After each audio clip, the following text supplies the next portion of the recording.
இந்த காணொளிய பார்க்கறதுக்கு முன்னாடி தமிழ் ஜனம் யூடியூப் சேனலை சப்ஸ்கிரைப் பண்ணாம நீங்க பார்த்துட்டு இருந்தீங்கன்னா கண்டிப்பா சப்ஸ்கிரைப் பண்ணிட்டு நீங்க பாருங்க. கடந்த 10 ஆண்டுகளாக உலகின் மிகவும் மாசடைந்த நகரங்களில் ஒன்றாக இருந்து வந்தது டெல்லி. இதனால் ஆஸ்துமா, மூச்சுத்திணறல் உள்ளிட்ட பல்வேறு நுரையீரல் சம்பந்தமான பாதிப்புகளுக்கு மக்கள் ஆளாகினர். டெல்லியை அப்போது ஆட்சி செய்து கொண்டிருந்தது அரவிந்த் கெஜ்ரிவால் தலைமையிலான ஆம் ஆத்மி கட்சி. ஆனால் காற்று மாசுபாட்டை தடுப்பதற்கு எந்தவித நடவடிக்கைகளையும் கெஜ்ரிவால் அரசு முன்னெடுக்கவில்லை.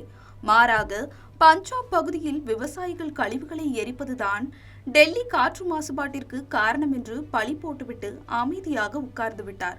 இதனால் டெல்லியில் nitrous di oxide, sulphur di oxide, ozone, carbon monoxide போன்ற வாயுக்கள் அதிகரித்தன. காற்றின் மாசுபாடு 700 புள்ளிகளை கடந்து மோசமானது. இந்நிலையில் டெல்லியில் நடைபெற்ற தேர்தலில் பாஜக வென்று ரேகா குப்தா தலைமையில் ஆட்சி அமைந்தது.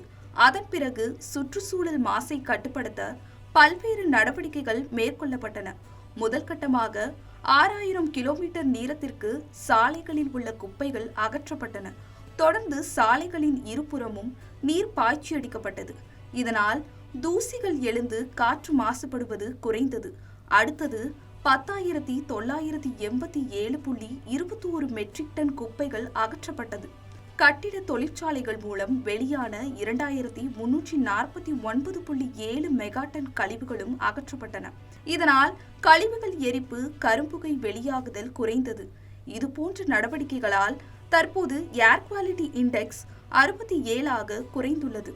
இது சுற்றுச்சூழல் ஆர்வலர்களால் மிகவும் சாதகமான சூழலாக கருதப்படுகிறது. 10 ஆண்டுகளாக நிலவி வந்த பிரச்சனையை எளிதில் முடித்து வைத்த பாஜக அரசுக்கு டெல்லி மக்கள் பாராட்டு தெரிவித்து வருகின்றனர்.